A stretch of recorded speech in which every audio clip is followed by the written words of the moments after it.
This is a lesson on the properties of real numbers. We're going to start with the commutative property. There is a commutative property of both addition and multiplication. And this property states that the numbers can be added or multiplied together in any order without changing the result of the sum or product. So I'm going to just use variables to write down the commutative property. So this can be a plus b, any two numbers, equals or is the same as b plus a. And in the same respect, a times b will give you the same result as if you take b times a. So an example here, 3 plus 4 is going to be the same thing as 4 plus 3. You're going to get 7 in either case. Multiplication, 2 times 5 is going to give you the same result as 5 times 2. They're both going to give you 10. The next property is the associative property. And again, this property works with addition and multiplication only. It does not work with subtraction or division. And what this property says is that you can group, either if you're adding or multiplying, you can group those numbers in different ways and still get the same result. So let's write that down. So we have, if we take a plus b and then add c to that, we are going to get the same result as if we add a to b plus c. One thing to note with the associative property is that the numbers stay in the same order. So you can see we have A, B, C, just the grouping is the only thing that changed, and that's important. So this also works with multiplication. I'm going to change the color here. It's because I ran out of room a little bit. So we can do, again, A times B and then multiply C there. Or we can take A times B times C multiplied first. So again, the numbers or variables in this case stay in the same order. They are just grouped differently. We'll do an example here of 6 plus 4 plus 5. That's going to give me the same result as 6 plus 4 plus 5. So this we have 10 plus 5, which will give us 15. And on this side, we have 6 plus 9, which will also give us 15. For multiplication, an example, let's do 6 times 5 times 7. And that's going to be the same as 6 times 5 times 7. So 6 times 5 is 30, times 7 is going to give me 210. And on this side, 6 times 35 is also going to give me 210. So it shows that they're equal. Next, we have an identity property. So there's, again, an identity property of both adding and multiplying.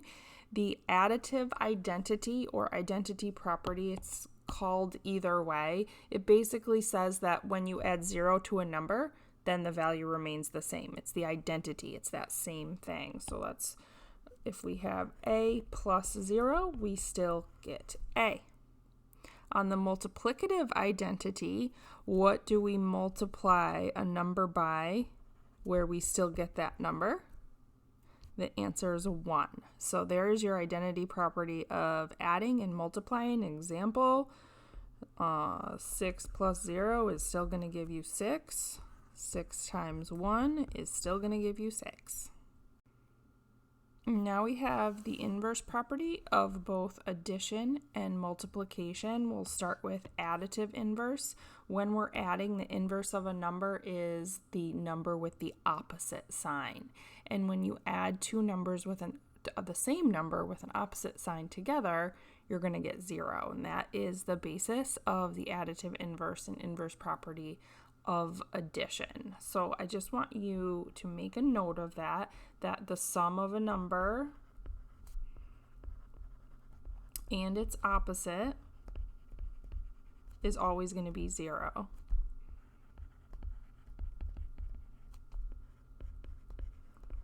And when we're talking about adding, the opposite of a number is the opposite sign.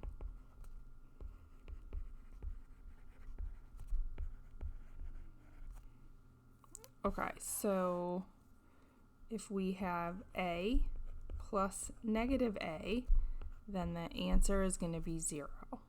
9 plus negative 9 is going to give you 0. So that's how this additive inverse, the inverse property of addition, works. When we're talking about multiplication, the multiplicative inverse property is going to say that when we multiply a number by its reciprocal, we're always going to get 1. Let's write that down. We're going to say the product of any number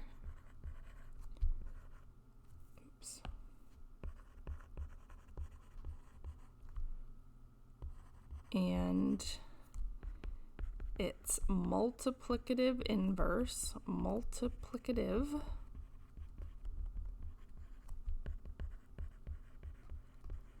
is always going to be 1.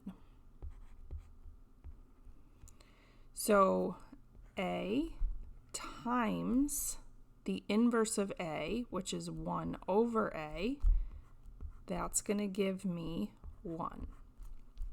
And if we think about how we add, or we multiply, fractions, these a's cancel, and that's how we get 1 there. So an example, let's do 15 times 1 over 15. You think we're really going to put this over 1 here. If you wanted to multiply this out without cross simplifying, this would be 15 over 15 or 1. So that's the multiplicative inverse. There is one more property that it kind of deserves a lesson of its own, but it is very important, the distributive property, which we will go through in another lesson because it will make this one way too long. But the distributive property basically says if you're multiplying a times b plus c, you can multiply them individually to get a times b plus a times c. So we will go through that at a different time. So let's go ahead and practice what we're talking about here. Screen wouldn't move, sorry. So what I want you to do is I want you to match. Oh my goodness, technical difficulties here. Couldn't get my pointer here. Match the following equations right here with the properties demonstrated. So go ahead, use your notes, and then try to practice these. Okay, here are your answers. Just want to point out here, number 3 was a little tricky. I'm going to highlight this to show you. So we have 9 here, and then 4 plus 11. It's not the associative property because they don't stay in the same order, so it flips to 4 plus 11 plus 9. So that's why it's the commutative property. Same thing with number 6 right here.